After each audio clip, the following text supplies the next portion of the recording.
aujourd'hui, mesdames et messieurs, parle religion. Religion et politique, évidemment, nous allons parler de ça ensemble. Et pour parler de ce thème qui est vraiment ouvert, j'ai le réel plaisir de recevoir un homme de Dieu, un évangéliste que je respecte énormément, Roger Baka. Et avec lui, nous allons parler de la religion, de la politique, l'interaction de ces deux secteurs de la vie. Très heureuse de vous recevoir, Roger Baka. Merci beaucoup, ma très chère et tendre sœur Paulette Kimuntu. Moi, je suis très ravi d'être à côté de toi, un grand esprit de ma génération. J'aime ta bravoure, ton franc-parler. Et je pense que plusieurs devaient s'inspirer de toi pour pouvoir permettre à la RDC d'avoir des citoyens qui sont capables de regarder en face la situation de leurs conditions et refuser d'être des pantins ballottés au gré des circonstances.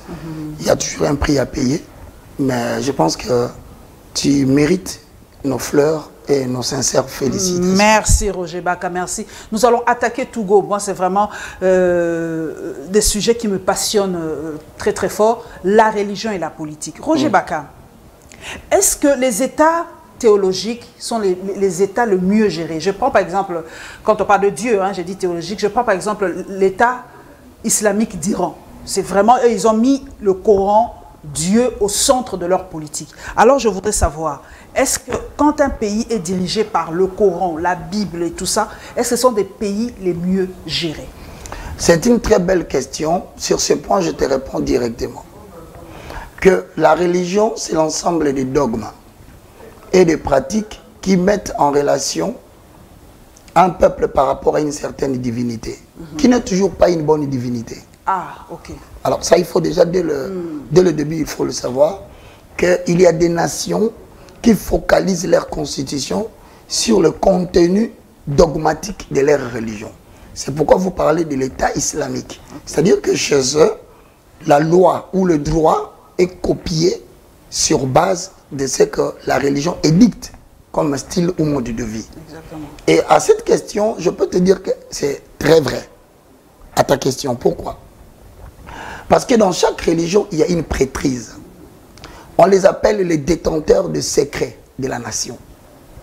Cette prêtrise peut avoir des dogmes, peut avoir des lois qu'ils enseignent, mais qui ne veut pas nécessairement dire que la finalité, ils sont en contact ou en relation avec un bon Dieu, comme nous le disons, les dieux Yahvé. Il y a d'autres dieux qui existent sous le soleil.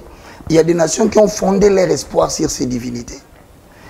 Alors, par rapport à ta question, je voudrais tout simplement te dire que la prêtrise préside à plus de 80% sur la destinée d'une nation.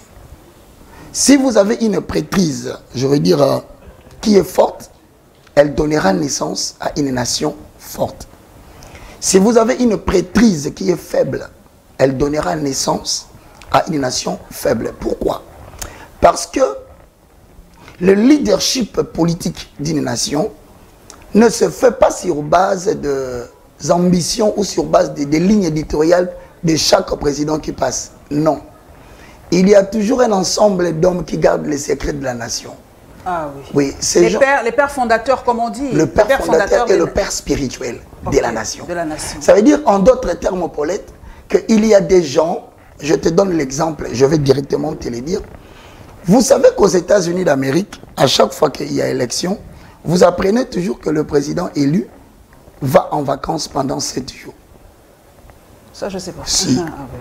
Chaque président... Moi, je sais qu'il prête serment sur la Bible. Même. Après qu'il ait prêté serment, et vous regarderez, la Bible sur laquelle prête serment le président américain n'est pas une Bible que nous utilisons.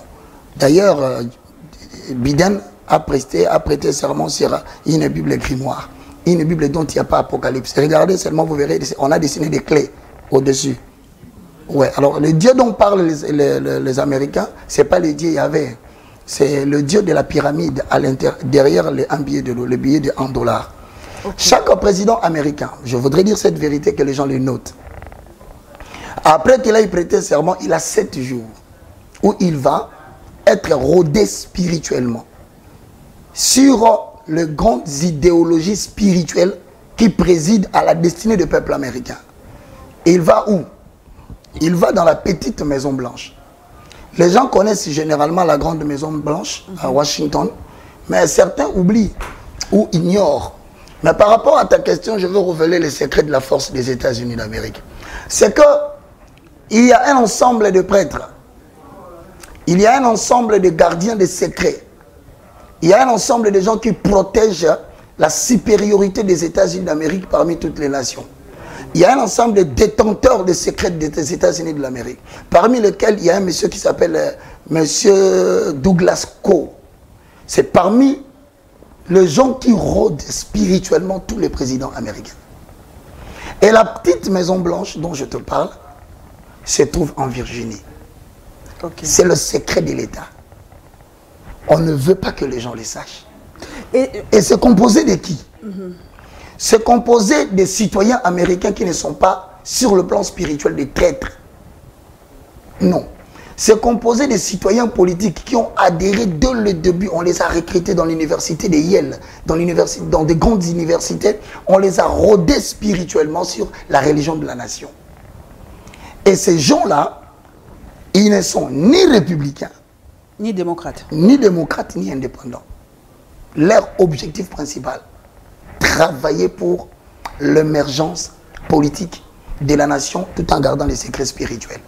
C'est alors que vous verrez les mésaventures de Donald Trump avec Joe Biden et les gens vont se lancer on façonne, hein, les États-Unis d'Amérique conditionnent la pensée des gens. Vous croyez que ce que vous voyez c'est la vérité, alors que la vérité est en bas. Voilà la faiblesse des nations qui n'ont pas copié les modèles américains.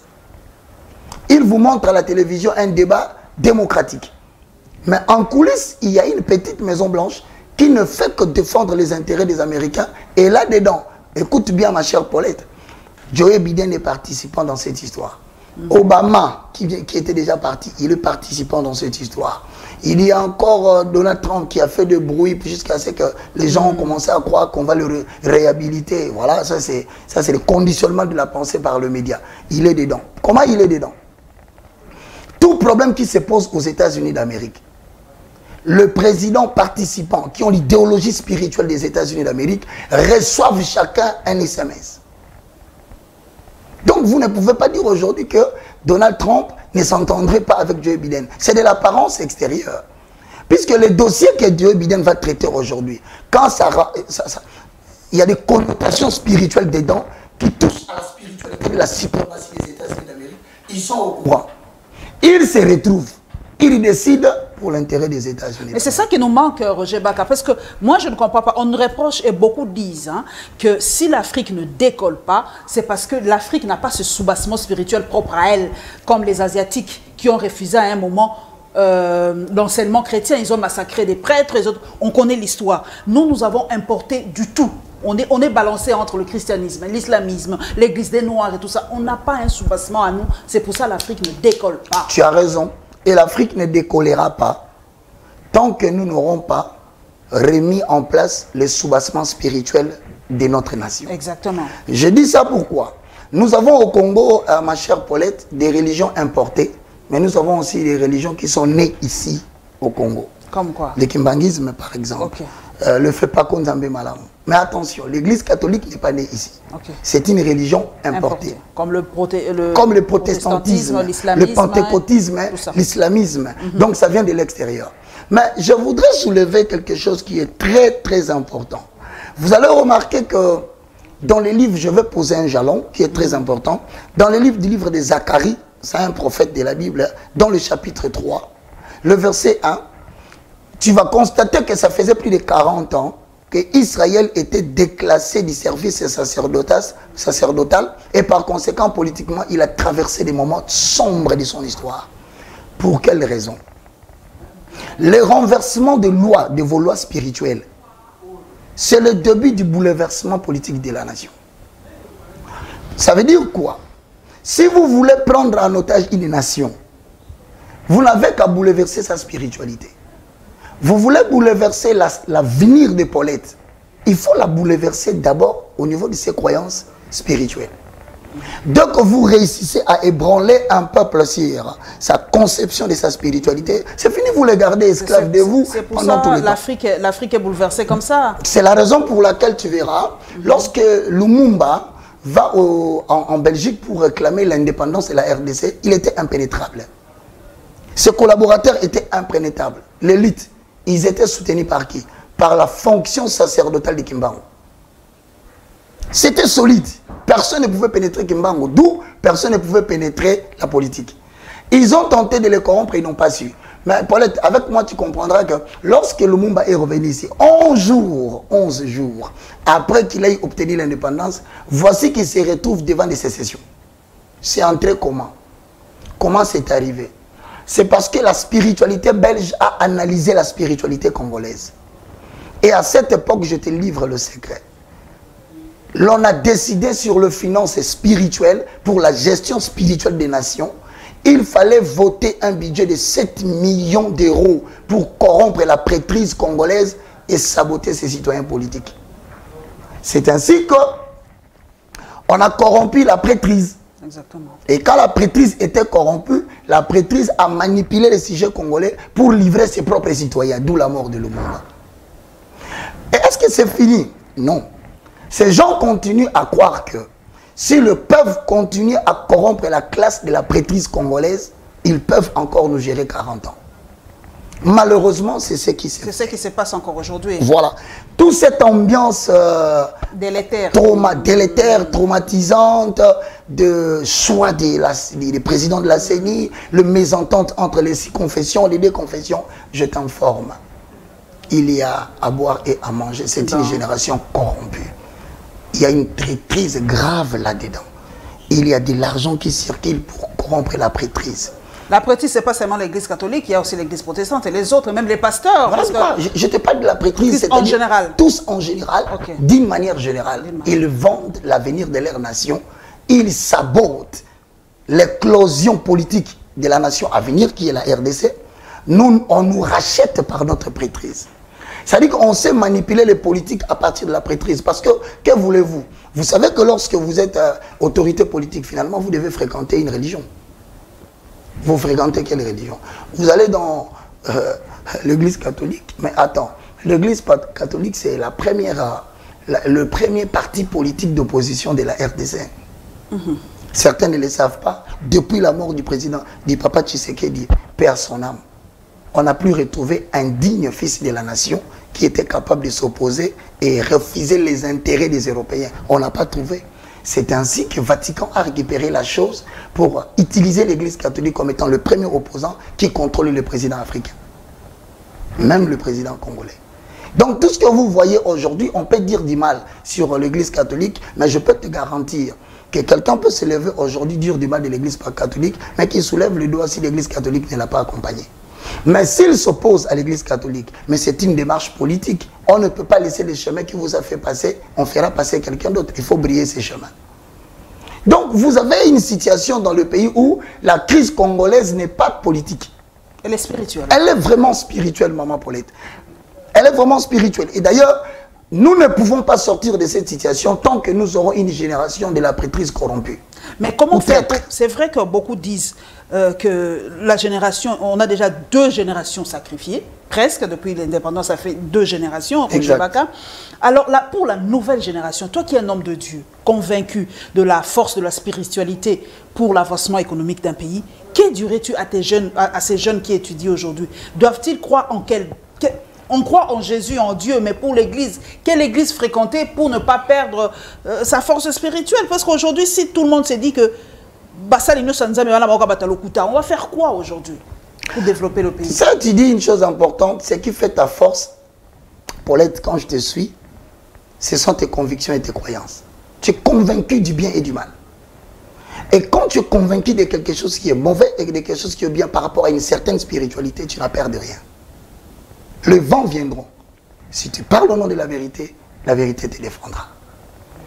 Mais malheureusement, pour ces pays, il faut qu'il y ait la disparition de la génération de la prêtrise qui est traître. C'est comme Dieu a fait pour Israël. Pendant 40 ans, il a dit, cette génération doit passer. Tu peux t'imaginer que exactement. Quand Dieu a trouvé que la prêtrise de Moïse et d'Aaron n'était plus digne, parce qu'ils n'ont pas... il a utilisé l'expression, vous n'avez pas élevé mon nom parmi le peuple. En parlant au rocher, Moïse, tu as frappé les rochers. D'où de vous tous, personne n'entrera dans la terre promise. Voilà. Maintenant, il y a une terre promise pour la RDC. Je peux te rassurer. Le destin prophétique de la RDC, tel que prophétisé par Simon Kimbangu, n'est plus loin. Nous atteignons maintenant centaines d'années de Simon Kimbangu. Donc l'éclosion de la RDC est là. Mais le problème, c'est que tant que la génération corrompue ou la génération terrestre des serviteurs de Dieu qui le matin circule avec les robes blanches et la nuit il circule avec les robes noires, je peux te garantir que l'éclosion ne viendra pas. Parce que c'est le secret, c'est le soubassement de toute éclosion, comme tu l'as dit au début.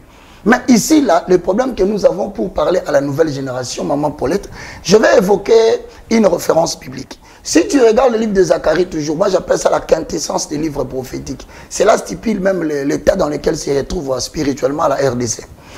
Nous avons renversé des lois spirituelles, par conséquent, nous ne pouvons pas répondre à 5 défis de la nation. Ça ne sera pas aujourd'hui. Je ne vois pas quelqu'un qui le fera demain. Je ne le vois pas. Si vous pouvez me parler des politiques qui sont aujourd'hui en train de nous gérer, je vous dis carrément, pour moi, sur le plan spirituel, c'est transitoire. Parce que nous devons refonder les lois spirituelles.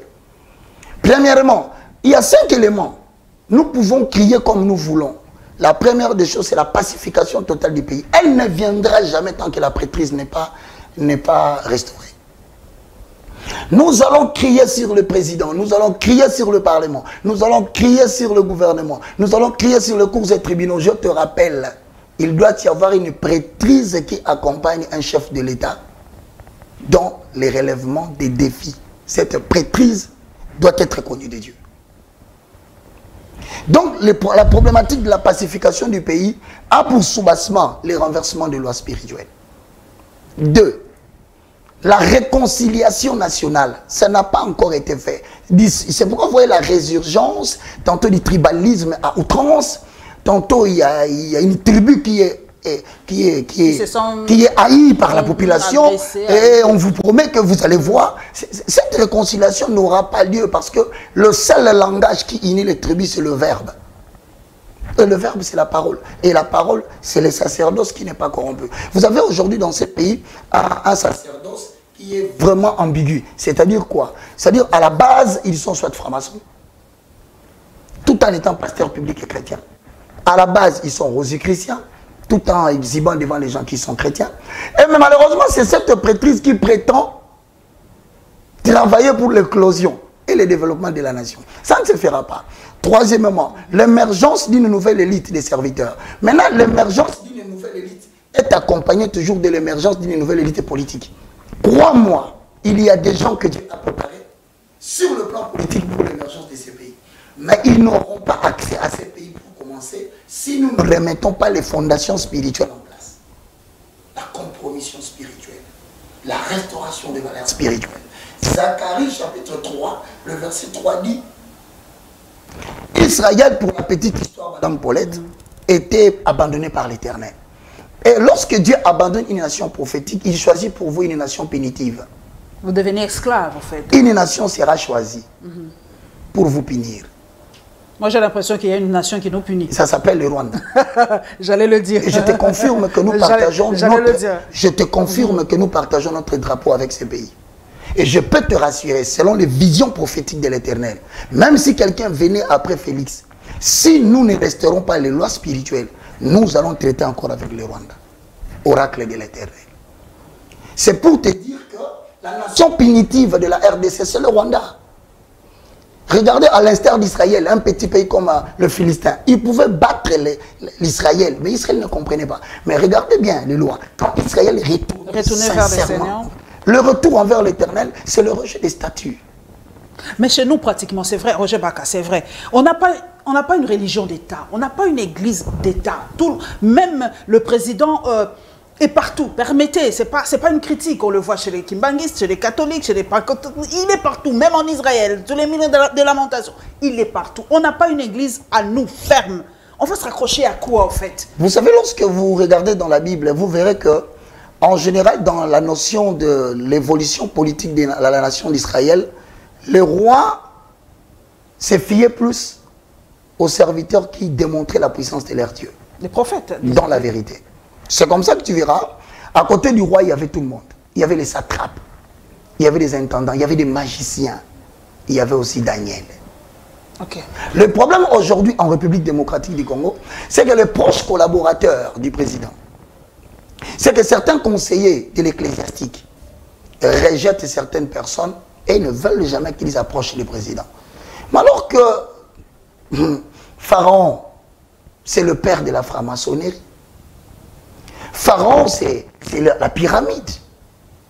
Mais est-ce que vous pouvez comprendre que lorsque Pharaon consulte, parle avec tout le monde, il y a un Dieu qui apparaît, qui montre une vision à Pharaon. Et Pharaon ne comprend pas la vision. Finalement, il interpelle la prêtrise tout entière. Il dit, mais dites-moi ce que j'ai vu. Interprétez-moi ce que j'ai vu. Mais le premier citoyen de la nation, il peut parler avec tout le monde. Mais où se trouve ce sacerdoce qui résout les problèmes du président? Plutôt que le président ne résolve leurs problèmes. Il n'y en a pas. Et la petite classe non corrompue, en accord avec Zacharie 3.3, la Bible dit, l'Éternel Dieu fit appeler Joshua, sacrificateur de l'Éternel. Pourquoi? Parce que Dieu voulait réintégrer Israël dans le service sacerdotal pour l'émergence politique d'Israël. Donc la résurrection d'une nation, l'éclosion politique d'une nation commence par la résurrection de son service sacerdotal. Mais chez nous, là, moi je reviens chez nous. Je reviens chez nous. Comment ça pour te dire, nous revenons chez nous. Maintenant, si vous regardez le verset D, la Bible dit, or, Satan s'est tenu à sa droite pour l'accuser. Donc, dans le procès des nations, pour l'éclosion politique, il y a tout un procès. Dieu est là, il veut revisiter le Congo.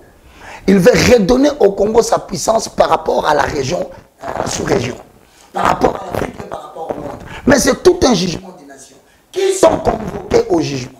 Le verset 3 dit, or, Josué était habillé des habits sales. Il était présent comme un prêtre de la nation, mais il avait les habits sales. Or, Dieu ne pouvait pas restaurer Israël avec les habits sales de Josué. Qu'elle représente les habits sales du sacerdoce. C'est le mélange des hommes de Dieu dans la vie politique de la nation. La corruption. Vous avez des hommes de Dieu de PPRD. Vous avez des pasteurs de l'IDPS. Vous avez des pasteurs de SID. Vous avez des pasteurs de FCC. Vous avez des pasteurs de l'Union Sacrée. Ça n'existait pas. Un homme de Dieu ne peut pas avoir des colorations politiques. Un homme de Dieu est le gardien des secrets de la nation. Il entre en contact avec la divinité. Il mobilise le ciel dans sa vie de la sanctification. Et il répond quand il s'élève. Il parle. Dieu donne le bâton et les politiques passent. Mais les habits sales, c'est quoi? Mais c'est la corruption. Nous avons des hommes de Dieu corrompus. Nous avons des hommes de Dieu pro-Kabila. Nous avons des hommes de Dieu pro-Union Sacrée. Comment on peut avoir un homme de Dieu avec une coloration politique? Et vous pensez que ces habits sales permettent à Dieu de nous donner la victoire? Est-ce qu'on n'a pas des prophètes Nathan qui disaient la vérité à David? Mais justement, le prophète... Il n'y en a pas aujourd'hui vraiment qui osent dire la vérité aux autorités? Il y a non seulement le prophète Nathan, il y a aussi le prophète Michée. Okay. Mais ça doit être la procédure du roi. Parce que c'est le roi qui a dit à Josaphat, il lui dit, n'y a-t-il pas un autre prophète pour que nous puissions consulter l'Éternel? C'est dans le livre des 2 Chroniques. Il y en a. Mais il faut que le roi dise, n'y a-t-il pas un autre prophète dans la nation pour que nous puissions consulter l'Éternel? Consulter l'Éternel, pourquoi? Il faut consulter l'Éternel sur ce qui concerne la pacification du pays. Il faut consulter l'Éternel sur ce qui concerne la réconciliation nationale. Il faut consulter l'Éternel pour l'émergence d'une nouvelle élite spirituelle. Il faut consulter l'Éternel pour la réunification de l'armée. Enfin, en 5e lieu, il faut consulter l'Éternel pour les élections. Il n'y aura pas des élections en 2023 si Dieu constate que le cœur de ceux qui sont au pouvoir, avec ceux qui sont à l'opposition, il y a des cœurs non préparés à l'acceptation de la défaite électorale. Dieu va bloquer les élections de 2023. Nous risquons de traîner 2 ans ou 3 ans. Je le dis, je suis devant toi.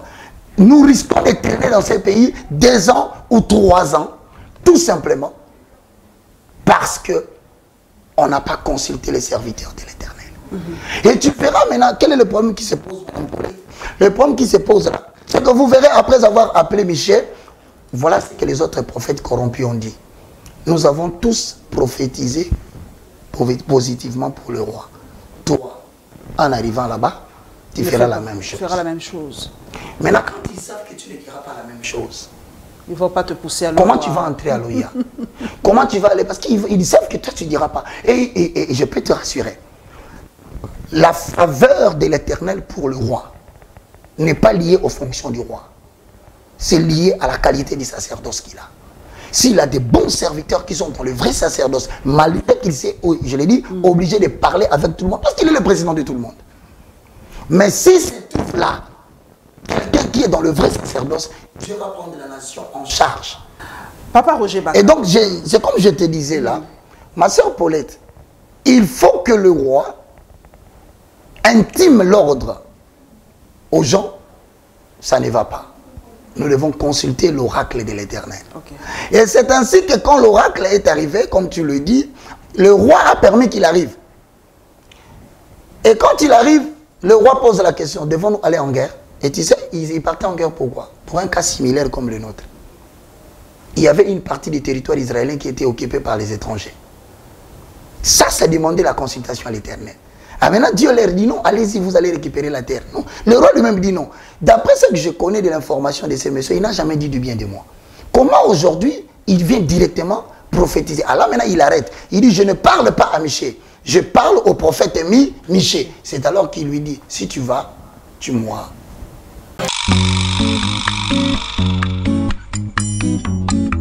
Aujourd'hui, si tout le monde se dit que on va faire quoi aujourd'hui pour développer le pays? Ça, tu dis une chose importante, c'est qui fait ta force, Paulette, quand je te suis, ce sont tes convictions et tes croyances. Tu es convaincu du bien et du mal. Et quand tu es convaincu de quelque chose qui est mauvais, de quelque chose qui est bien par rapport à une certaine spiritualité, tu n'as peur de rien.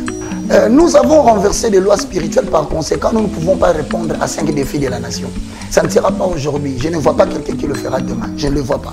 Si vous pouvez me parler des politiques qui sont aujourd'hui en train de nous gérer, je vous dis carrément, pour moi, sur le plan spirituel, c'est transitoire. Parce que nous devons refonder les lois spirituelles. Donc, la problématique de la pacification du pays a pour soubassement les renversements des lois spirituelles. La réconciliation nationale, ça n'a pas encore été fait.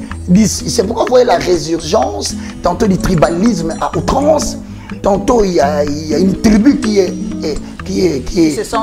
haïe par la population et on vous promet que vous allez voir.